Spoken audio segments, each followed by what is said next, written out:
பிஸ்மில்லாஹிர்ரஹ்மானிர்ரஹீம்.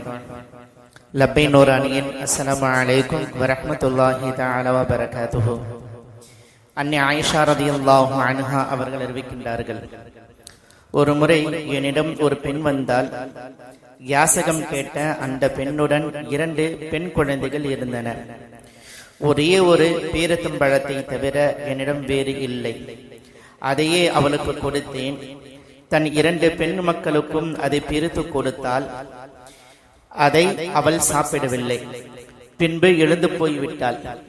எங்களிடம் நபி ஸல்லல்லாஹு அலைஹி வஸல்லம் அவர்கள் வந்ததும் இது பற்றி கூறினேன். அப்போது நபி ஸல்லல்லாஹு அலைஹி வஸல்லம் அவர்கள், இந்த பெண் தன் மகள்களிலிருந்து எதன் மூலமேனும் ஒருவர் சோதிக்கப்பட்டு அவர்களும் நல்ல விதமாக நடந்து கொண்டால் அவருக்கு நரகத்திற்கு அவர்கள் தடையாக இருப்பார்கள், சுவர்க்கம் செல்வார்கள் என்று நபி ஸல்லல்லாஹு அலைஹி வஸல்லம் அவர்கள் கூறினார்கள்.